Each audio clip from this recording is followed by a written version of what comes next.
There comes a moment in life when you realize you've been giving away more of yourself than you should, to anger that owns you, to fear that cages you, to comfort that weakens you, to people and situations that drain the very strength you once believed was yours to keep. It's not always loud. Sometimes it's quiet, a slow erosion that leaves you wondering how you drifted so far from the person you could be. You begin to ask yourself, when did I become so easily shaken? When did I allow life to dictate who I am, instead of standing firm in who I could be? The Stoics asked the same questions. Marcus Aurelius, ruling an empire; Seneca, trapped in the politics of Rome; Epictetus, born into slavery. Their lives were different, but their conclusion was the same. True strength isn't given by the world. It is forged inside you through discipline, clarity, and an unbreakable set of principles.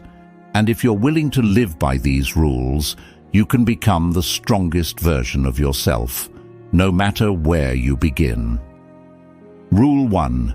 Control what you can, release what you cannot. Most people spend their lives trapped in battles they cannot win. They rage against the past. They obsess over what others think of them.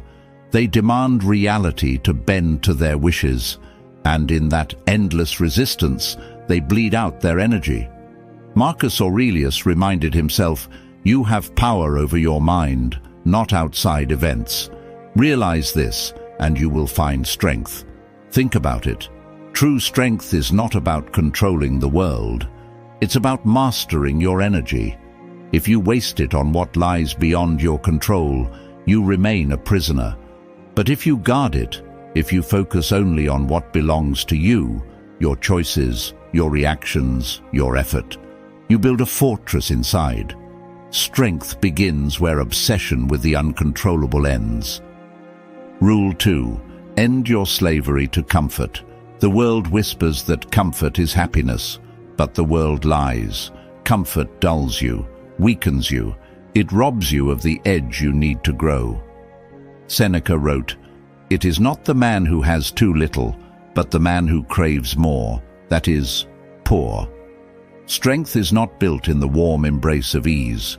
It's built in resistance, in choosing what is hard when you could choose what is soft, in cold showers, in the discipline of fasting, in lifting when your body aches, in silence when distraction tempts you. Each act of chosen discomfort is a declaration. I am stronger than my impulses. I am not ruled by cravings. I command myself.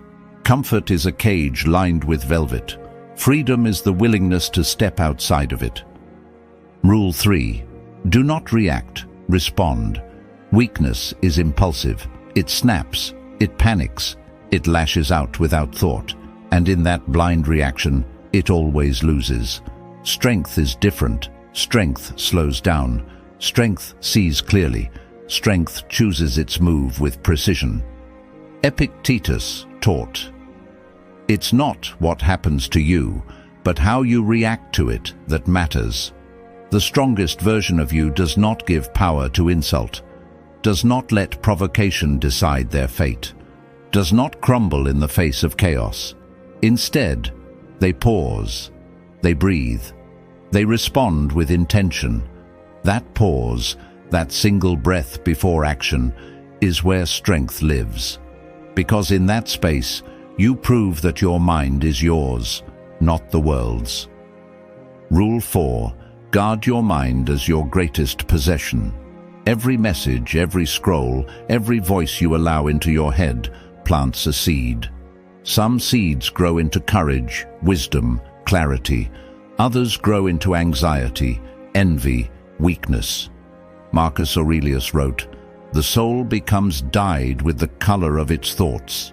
If you constantly consume noise, your mind becomes noise.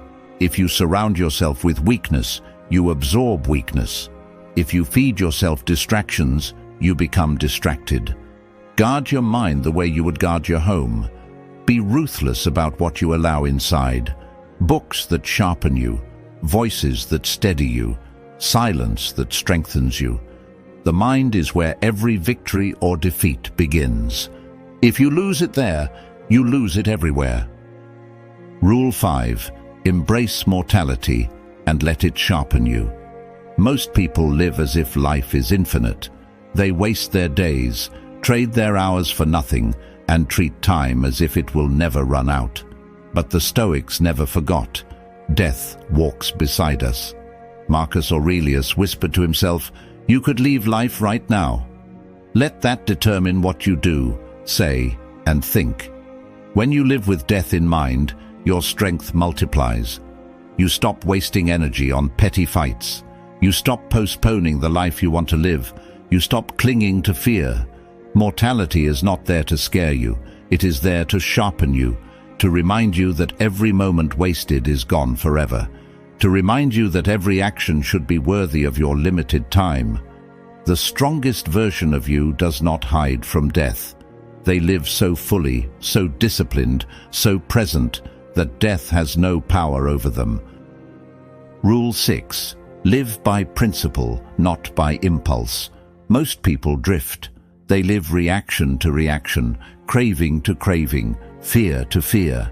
They are tossed around like leaves in the wind. But strength is not built on drifting. It is built on roots. Epictetus said, "First say to yourself what you would be, and then do what you have to do." Principles are those roots. They anchor you when the storm hits. They tell you what to do when your emotions scream otherwise. They transform you from a person easily shaken into someone immovable. Without principles, life owns you. With principles, you own yourself. Becoming the strongest version of yourself is not about muscles or wealth or status. It is about clarity. It is about discipline. It is about refusing to give away your strength to things unworthy of it. The Stoics left us a blueprint. Control what you can. End your slavery to comfort. Respond with intention. Guard your mind. Remember death. Live by principle. If you begin to live even one of these rules today, you will feel it. A new strength, calm but unshakable, growing inside you. And when the world tries to break you, as it always will, you will no longer be so easily moved. Reflect on these rules, apply them, live them, and in time you will discover the strongest version of yourself. If this resonated with you, share your thoughts in the comments. Tell me which of these rules you want to practice starting today. And if you want more of this kind of wisdom, more philosophy that sharpens, steadies, and strengthens you, subscribe. The journey doesn't end here, it begins here.